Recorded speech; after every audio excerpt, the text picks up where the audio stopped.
ika musti kaning rasa urip sejatining urip kang mahanani gelar kulum kang gumelar aning alam dunya kang bisa mumpuni rasa sedarum iku gemrenging rasa mumpuni rasa sekalir.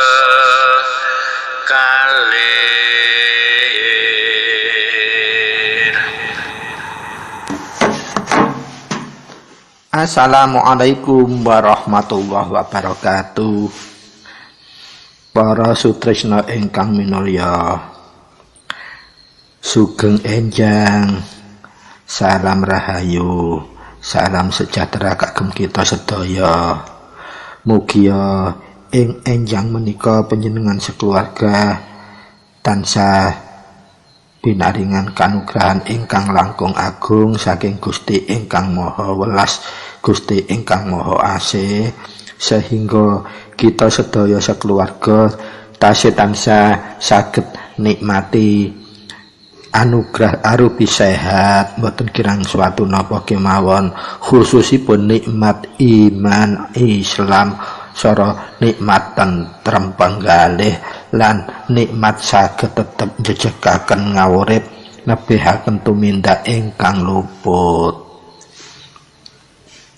Pramila sedaya kenikmatan kala kedah tansah kita syukuri kelawan pertama ngucapaken ngungelaken rasa syukur kita alhamdulillahi rabbil alamin, lan salajengipun bibar mungel rasa syukur kita kedah tansah saged anyirnakake sedaya tumindak ingkang luput lan nglampahaken sedaya perintah-perintahipun Gusti ingkang Maha Kuwaos.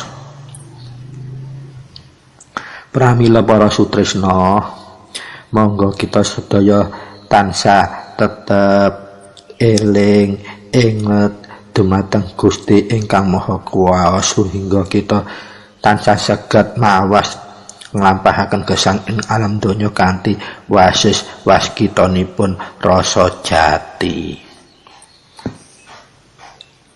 Para sutresna, wonten ing enjing menika kita badhe nglajengaken bahasan ingkang wonten ing edisi 012 bagian setunggal ingkang temanipun laku ngawurip jati diri ngawurip sukma ngawuripe sukma sejati. Lah ingkang sakmenika kita nglajengaken bahasan ingkang dereng kelar ing edisi 012 bagian setunggal kala kepengker. Pramila kados sampun-sampunipun kita saderenge bahas menapa kemawon kita kedatan saeling ngelingi marang ngresapaken suratul Fatihah inggih menika umul Quran, umul kitab, supados kuncara fadilahipun umul Quran kala wau saged tetep anresep dumateng hati sanubari kita sekeluarga, sehingga fadilah kala wau saged ndudut daya hidayatullah dumateng kita sekeluarga, sehingga kita tansah gesang ing alam donya menika gecolan eling tafakur dumateng Gusti ingkang Maha Kuwaos. Pramila monggo kita badhe ngiwiti bahasan ing edisi 012 bagian kalih menika kelawan resepaken umul kitab suratul Fatihah secara bersama-sama. Sumangga kita nata niat, kita jembaraken penggalih lan kita tajemaken rasa jati kita kelawan resepaken umul Quran fadilatul Fatihah sarengan. Sumangga. A'udzu billahi minasyaitonir rajim. Bismillahirrahmanirrahim. Alhamdulillahi rabbil alamin. Ar-Rahmanir Rahim. Maliki yaumiddin. Iyyaka na'budu wa iyyaka nasta'in. Ihdinas siratal mustaqim. Shiratal ladzina an'amta 'alaihim ghairil maghdubi 'alaihim waladdallin. Rabbighfirli wa liwalidayya amin. Matur nuwun sang para sutresna ingkang minulya sampun nresepaken Ummul Quran Fadilatul Fatihah sesarengan kala kangge miwiti bahasan lanjutan ing edisi 012 bagian kali menika. Mugi bahasan kita awal ngantos dumugi akhir mangke saged tetep netesaken manfaat miguna lan mahanane dumateng gesang kita sekeluarga kelawan daya hidayatullah dumateng kita sekeluarga. Pramila monggo kita melai kemawon bahasan lanjutan menika. Panjenengan monggo kita sedaya nata niatipun jembaraken penggalih lan najemaken rasa jati kita. A'udzu billahi minasyaitonir rajim. Bismillahirrahmanirrahim. Alhamdulillahi rabbil alamin. Illahi anta maqsudi wa ridha matlubi. A'tini muhibbataka wa ma'rifataka. La haula wa la quwwata illa billahil aliyil azim. Allahumma sholli ala sayyidina Muhammadin abdika wa nabiyyika wa rasulika an-nabiyil ummiyil wa ala alihi washabihi wa barik wa sallam tasliman bi qadri adhamati datika fi kulli waqtin wa hin. Amma ba'du. Para sutresna ingkang minulya, ing edisi ingkang sampun kepengker inggih menika 012 bagian setunggal kuko sampun medar babakan laku jati diri ngawuripe sukma sejati. Inggih menika artosipun laku jati diri ngawurip sejati inggih menika sejatinipun ngawurip. Ingkang intinipun laku menika kedah dipun tumindakaken kelawan ngawali prihatin utawa tirakat rumiyin amargi menapa ingkang badhe kita lampahaken menika babagan sejatining uripe sejati sukma sejati kita piyambak. Supados menapa? Supados kuncara gaibipun sukma sejati kala tansah saged kita berkomunikasi aktif kagem jembatani komunikasi kita dumateng ingkang akarya gesang inggih menika Sang Hyang Urip, inggih menika Allah Subhanahu wa taala, Gusti Allah ingkang Maha Kuwasa. Lajeng kesimpulan ingkang babagan sampun kuku aturaken kala wingi, intinya sebelum kita laku kita harus nyiapaken jiwa lan raga saderengipun tirakatan menawi saged saderengipun sahur, yang kita memilih cara 3 hari berturut-turut atau cara yang menggunakan hari-hari 40-an. Kita kedah badhipun sahur kita siram rumiyin inggih menika siram hajat, siram jamas. Doa niatipun terserah panjenengan, pokok intinipun kagem ngedosi jiwa raga, ngresiki jiwa raga, bersihni nyucikaken jiwa raga kagem siap nglampahi laku jati diri inggih menika laku jati diri ngawurip besok mau sejati utawi jati diri ngawurip sejati utawi jati diri sejati ning ngawurip. Lan sabibaripun mandi atau atus jamas kala wau tepat jam 12 dalu kita langsung nindakaken sahur. Bagi yang memilih untuk tata cara ingkang nomor pertama inggih menika puasa 3 hari secara mute, nanging sahuripun jam 24, bukanipun mangke jam 24 malam hari berikutnya menika katindakaken 3 hari berturut-turut.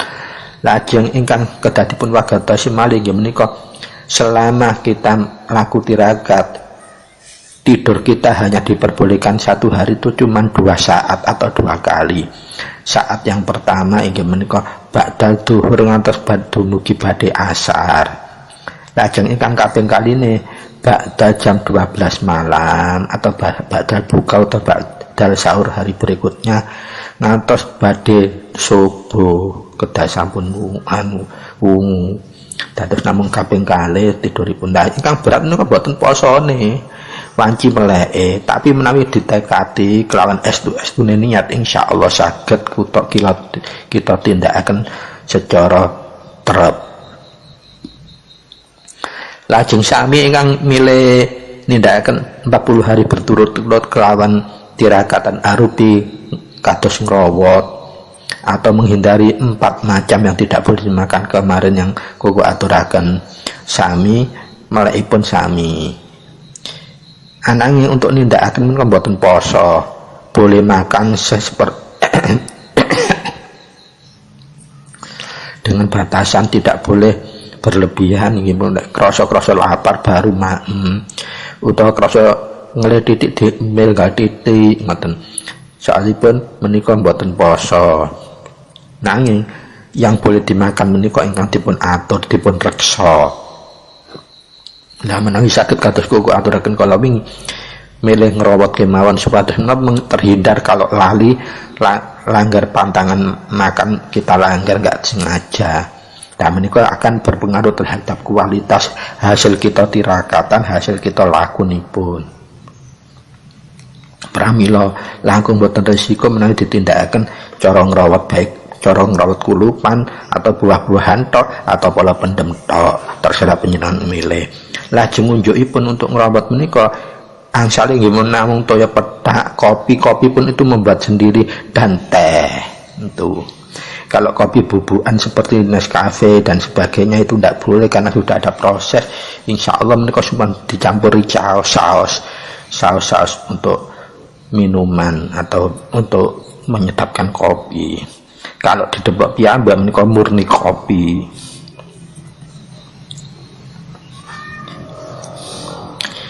Nah, lajeng wiritanipun selama tirakatan baik yang milih 3 hari maupun 40 hari, yang diwirit cuman wiritan pertama. Ngungelipun menawi saged minimal badhe turu dan setelah bangun tidur. Lah, kalau kita memang kepingin hasilnya maksimal, kalau bisa jangan tiap hari mau tidur dan habis bangun tidur saja. Sewaktu-waktu daripada bengong, daripada nguk-tenguk, atau daripada waktu ada senggang, diwiridkan juga. Yaitu wiritan yang pertama dengan rasa jati atau ketenangan.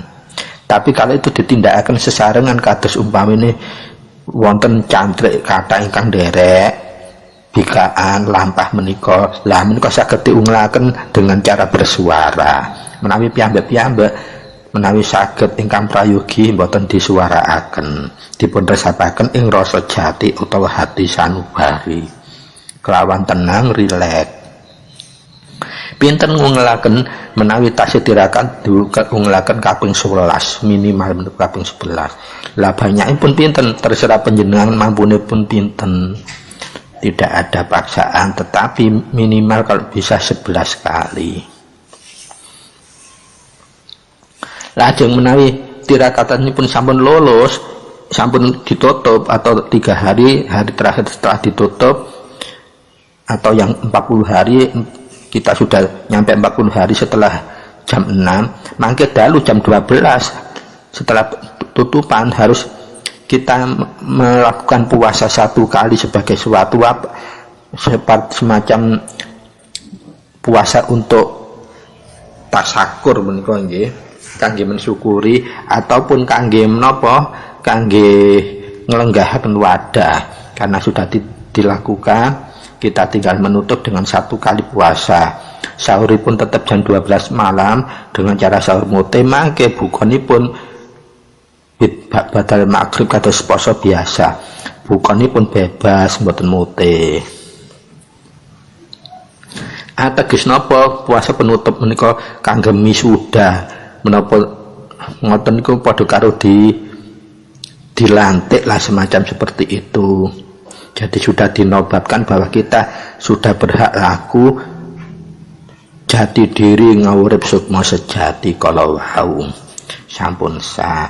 Lajeng sak bibaripun kita selesai melakukan tirakatan wiridipun yang diwirid itu yang wirid 1 sampai 5. Hanya bedanya wirid yang nomor 1 sampai 4 diwirid tiap hari sama minimal itu saat mau tidur dan bangun tidur. Nah, kalau bisa ditambah setiap saat kita ingatlah 1 kali wirid itu 7 kali per wirid kita. Yang wiridan yang angka kelima itu diwirid 1 minggu sekali, yaitu akan tiap hari Kamis ba'dal maghrib. Nah, untuk mancepaken rasa jati ingkang sae kagem martabat jati kala wau, meskipun kita sudah melakukan ba'dal maghrib menawi saged dalune pun diwirid diresapkan lagi. Kalau sudah selesai tirakatan wiridnya kita bisa melakukan dengan cara semedi atau tafakur. Itu langkung sae utawa prayogi. Dados wekdal kita tirakatan wiridipun namung ingkang nomor angka 1. Menawi sampun bibar tirakat kita wirid pun 1 sampai 5. Hanya bedanya yang 5 itu setiap 1 minggu sekali, inggih menika dinten Jumat ba'dal maghrib ingkang kedah dilampahaken. Nanging menawi saged jam dalu inggih ditindakaken martabat jati kala wau khusus hari Kamis. Supados napa kita tansah terhindar saking lepap lan salah. Kita saged direksa piyambak kalian sukma sejati kita menawi badhe tumindak salah. Dados terjaga. Nah, ingkang kala wingi kuku sampun aturaken ngantos dumugi macemipun wirid setunggal ngantos gangsal. Lah sak menika monggo kita lajengaken maksudipun wirid menika dos pundi. Para sutresna ingkang minulya monggo kita wigatosi. Bilih wirid menika inggih kasebut wirid Hidayah Jati utawi kitab qadim. Inggih menika kitab tulis tanpa papan kasunyatan ingkang sering dipun ungelaken Gustur ing ura-ura menika Al-Qur'an qadim wahyu minulya tanpa tinulis bisa diwaca. Lah menika ingkang dimaksud. Lah lajeng menika kalebet laku sejati. Sejati ning ngawurip. Ngawurip napa? Sukmane sejati. Dadi menika jati dirinipun menungsa sakjatosipun. Supaya apa? Kanthi uripe ku ana sing nuntun sukma sejatine dhewe, sehingga lek badhe tumindak salah ana sing negur lewat jerone dhewe, yaiku akune sing di dalam dirinya itu yang tumindak. Inggih menika panjenengan ingsun ing wonten lebete lah ing ajaran itu menika saged ugi disebut asma dalam asma gulung. Nah, menawi kita sampun nindakaken kelawan tirakat utawa prihatin ateges kala wau sukma jati kita sampun manunggal lenggah manunggal manjing anteng pramila sedaya tumindak temanduk kita tansah direksa lek kadhe salah dielingno mbek sukma sejatine dhewe.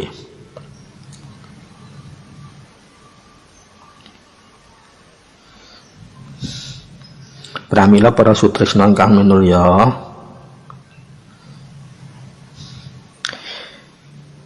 wirid menika ingkang kedah ditampahaken wanci wirid setunggal ngantos gangsal rumiyin. Menawi mangke sampun saged manunggil secara otomatis medal kuncaranipun, kita saged ningkataken dhateng wirid kamakrifatan. Ing sementara menika wirid kamakrifatan menika hanya angsal dipun wiridaken ditumindakaken oleh para bini sepuh ingkang minimal sampun gayuh kelanggahan pamejang luhur. Kalau sudah bisa menjadi priyantun ingkang sampun nenggah pamejang luhur, kita sampun layak netakaken wirid-wirid ingkang tingkatinipun kemakrifatan. Mangke kuku inggih aturaken menawi sampun wanti titi wancinipun. Lah sakmenika monggo kita bahas maksudipun wirid atau zikir ingkang sampun kuku aturaken kala wingi. Para sutresna ingkang minulya,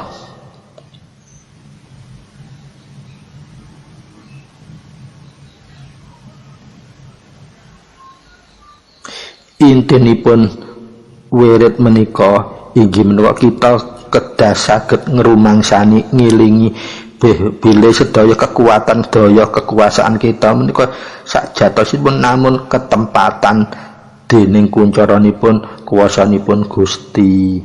Ananging saderenge kita mengenal ajaran menika kita mboten ngrumangsani lek ikono sak bendina sing tumindakaken kita menika sedaya saking reksane panguwasanipun Gusti.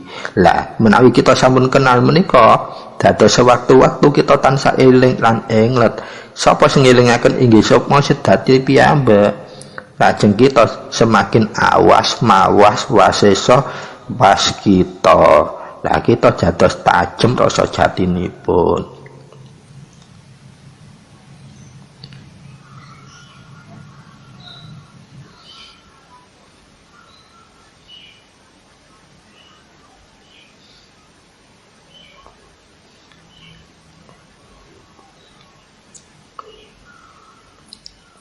Para sutresna ingkang minulya, lajeng ingkang kedadi wigatos malih wirid ingkang nomor kalih lan wirid ingkang nomor angka 3 sakjatosipun menika sami wiridanipun, nanging bedanipun dunungipun ingkang ketempatan panguwasan kala wau.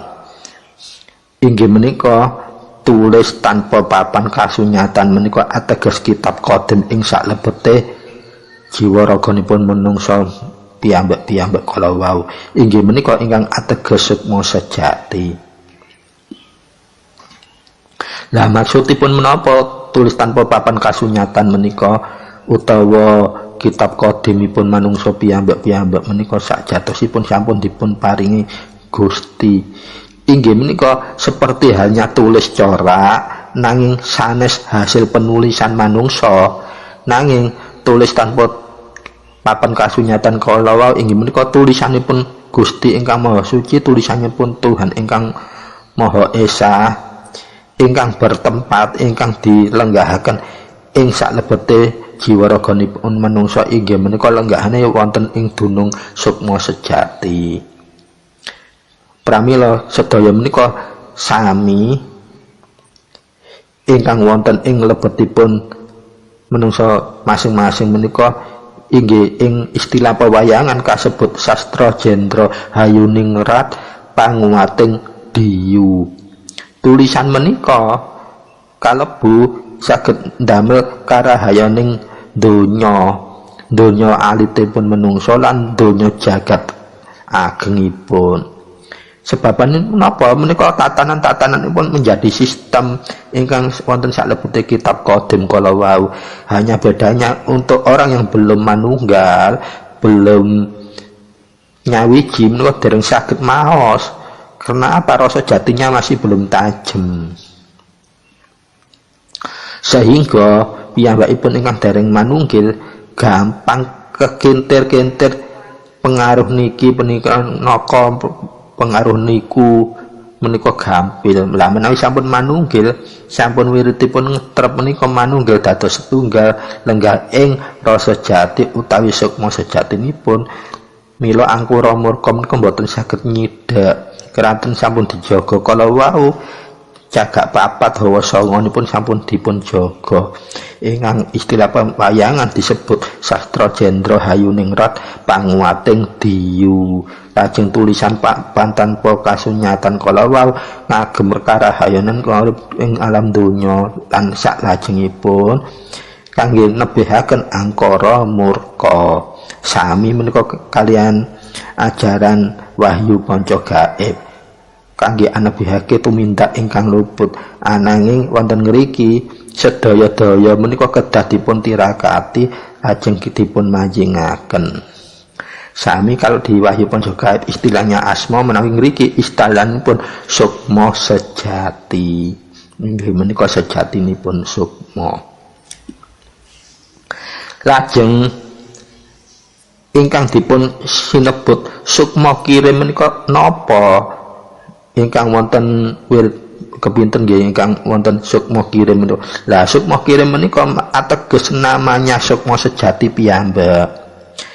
Ewuh dene sesebutan sukma sejati sukma kirim menika ateges inggih menika sami inggih menika roh ilahi utawa roh suci. Dados sami menika pengistilahanipun kemawon benten.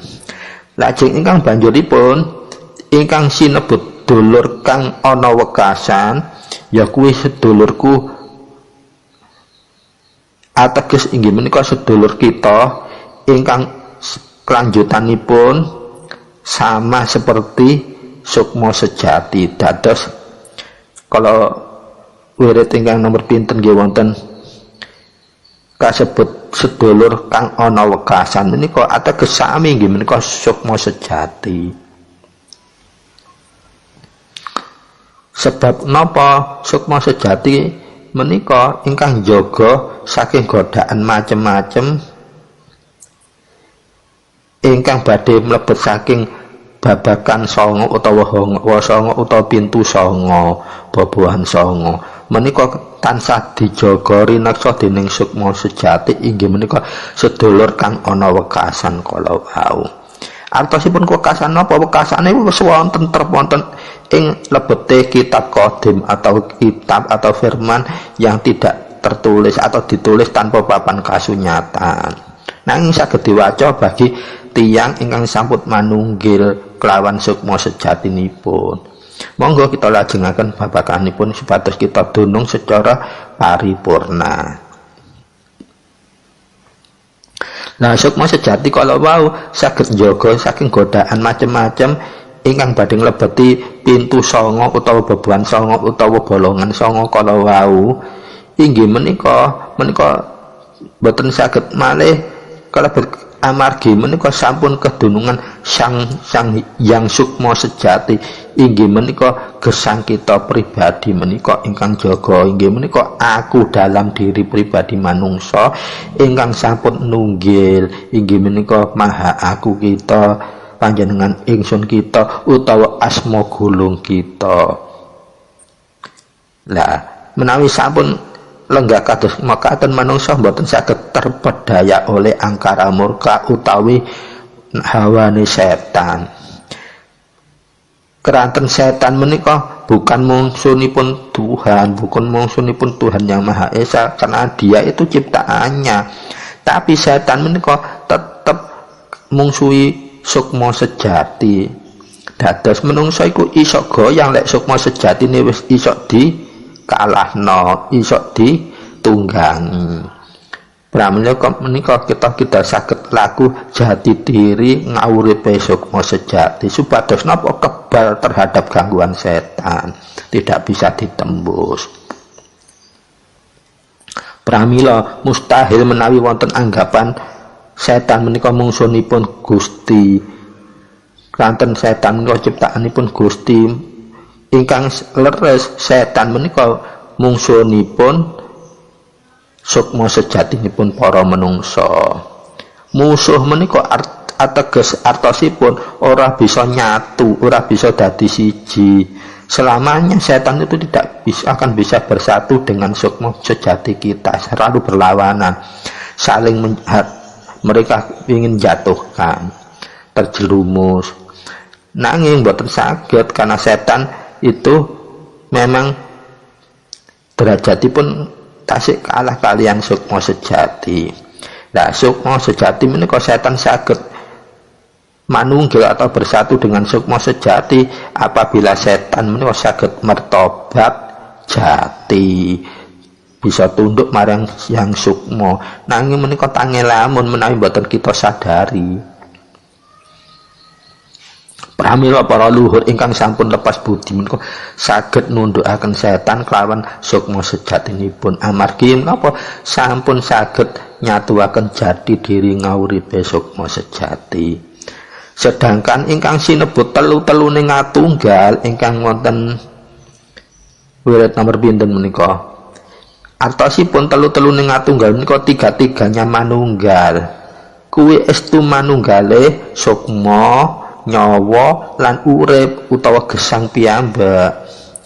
Lah sukma niki inggih menika awalipun menawi dereng manunggul priyantun tasih nyebut sukma menika gawanipun saka jiwa utawa gawanipun nyawa, gawanipun roh. Lah menawi diji estu sukma menika klebet menawi sampun klebet sukma sejati menika dados telu-telune ngatunggal.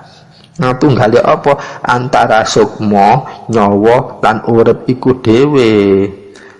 Ateges manunggalnya sukma, jiwa lan raga. Telu-telune wis ngatunggal. Menawi dereng ngatunggal menika berdiri piyambak-piyambak sehingga menapa boten saged manunggil menghadapi pengaruh saking jabi inggih menika hawa nafsu setan. Lajeng telu-telune ngatunggal menika antara sukma jiwa lan raga, antara sukma nyawa lan urip atau hidup menika ateges manunggale triloka, jana luka lan indra luka. Menapa triloka, jana luka lan indra luka menika ateges hidayatul hidayah. Menawi diungel nggih menika kun fayakun. Ateges napa sabda pandhita inggih menika sabda dadi. Dados sampun boten wonten istilah triloka malih, unsuripun sampun menyatu dados hakul kun fayakun. Inggih menika sampun menyatunya antara zat, sifat lan asma ugi af'al. Zat menika ateges asal usul, sifat menika ateges keadaan utawa kahananipun, asma menika sebutanipun, lajeng af'al menika pengertianipun kelakuan. Pramila menawi kita sampun saged nyepeng jati diri ngawuripe sukma sejati antara zat, sifat, asma lan af'alipun Gusti, kita saged menengal dengan estu lan saged nindakaken kelawan sifat kamanungsan kita damel gesang bermanfaat kagem tiyang kathah menika naminipun kita sampun mengenal menyatukan zat, sifat, asma lan af'alipun Gusti ing dalem tumindak tumanduk kita. Nah, para sutresna ingkang minulya, keempat tuntunan wirid ing inggil inggih menika tuntunan wirid syariat ketorekot ke hakikat kala ingkang aturaken buku kepengker menika wirid ingkang bener-bener estu wigati lan wajib dipun waos ingkang sampun nglampahi tirakat utawa prihatin. Menawi dereng sampun nyobi-nyobi mangke ndredrewisi kecuali memang sampun dipun ijazahi kelawan resmi kalian sinten ingkang ngaturaken kedah sampun manunggil menawi boten mangke resikonipun ingkang lampahaken. Pramila keempat wirid kala wau menawi dipun waos sabibaripun kita sampun laku prihatin tirakat menika kita saged estu ngungel jati diri ngawuripe sukma sejati menika manunggil dados kita ngamandhita sedaya sabdanipun sabda dadi. Lajeng keempat wiritan kala wau menawi dipun sempurnakaken kelawan ben malem biyen kemis malem ngirit martabat jati menika langkung sampurna. Ateges napa? Tumbuh wis ana tutupe dados kita mboten laku ndangak tok iso ndingklu. Pramila keempat tuntunan wirid kala wingi menawi sampun dipun tindakaken kelawan prihatin utawa tirakat saged dibiasakaken kagem wirid kelawan semedi ateges kelawan tafakur atau penghayatan. ngantos raosan kita nunggil artine napa sampun mboten ngertos napa-napa, mboten sadar napa-napa kiwa tengen atas bawah, kita sudah enggak menyadari apa-apa. Yang sadar kita hanya kosong, ora ana apa-apa, mung Allah kang ana paring selamat lan nugraha. Lah menika ungel-ungel jati diri ingkang puncak menika ora ana apa-apa, mung Allah kang ana paring selamat lan nugraha. Menika pok-poke kemakrifatan. Bila sampun saged nunggil kados mekaken katindakaken dhateng wirid kemakrifatan badhe saged dipun lampahaken. Lah wirid kamakrifatan menika sawatawis hanya boleh dibaca oleh para pinesepuh. Inggih menika ingkang minimal sampun ngalenggah pamejang luhur. Dados menawi kita tasih dereng saged ngalenggah pamejang luhur, kita mboten keparengaken wirid kemakrifatan, mangke ingkang badhe kula aturaken menawi sampun titi wancinipun. Pramila sakmenika sumangga dipun lampahaken tiragatan tata carane ingkang kados video ingkang edisi 012 bagian setunggal tan bagian kali menika panjenengan wigatosi tindakaken. Sampun mboten usah izin malih menika sampun arupi ijazah, berarti sampun tindakaken napa-napa insyaallah mboten wonten resikonipun. Lamun ditindakaken mboten kangge niat ingkang luput nggih, kecuali yang badhe nindakaken wah engko aku ben iso gawe nganu wong gawe anu ngene dan sebagainya, hati itu tidak boleh, mangke wonten resikone. Pramila para setresna sabibaran koko sampun medar kelawan paripurna menika estu video ing edisi 012 bagian setunggal maupun bagian kali menika ateges sampun saged ditindakaken kelawan sinten kemawon ingkang badhe pingin lampah kasajatian urip utawa urip kesajatian. Inggih menika jati diri uripe sukma sejati. Supados kita napa tansah lampah ing alam donya menika saged magadani masesoni sedaya kahanan kanthi estu ning estu, kanthi tentrem-tentremen menan lan kanthi wigatinipun rasa jati kita. Sehingga napa kita saged menikmati kahanan urip napa kemawon saged kita nikmati kelawan ademe penggale lan tentreme rasa jati kita. Pramila kuku wong salwangsul malih menapa ingkang kuku aturaken menika kuku haramaken dumateng para fanatikus. Jadi yang fanatik tidak boleh menjalankan ini, tidak boleh mempelajari ini. Keranten napa mangke kalau orang yang fanatik tidak untuk melampahi menika nanging kangge debat perdebatan kemawon menika mboten wonten mahanane, mboten wonten manfaate. Dados kula tegasaken bilih napa ingkang kula aturaken ing edisi 01 ngantos edisi terakhir 012 bagian kali menika koko mengharamaken kalau digunakan oleh orang yang fanatikus atau dipelajari orang yang fanatikus, apa malah diperdebatkan. Keranten menika laku hakikat, laku yang tidak untuk diperdebatkan. Karena apa? Akal panjenengan tidak akan menjangkau untuk diperdebatkan. Ini ilmu hakikat. Dados monggo para sutrisna ingkang paling wigatos panjenengan tindakaken supados panjenengan saged buktikaken piyambak dos pundi rasane setelah kita laku dengan setelah kita beluk sadurunge laku. Mangke wonten raos ingkang estu. Manfaat ingkang estu yang paling utama orang laku itu tenang, tentrem, ayem, ngahanan itu napa mawon tetep tenang lan boten wonten was-was. Pramila manfaatipun menika estu ageng terutama menghadapi zaman akhir menika menawi boten wonten gacolan menika gampang stres mangke.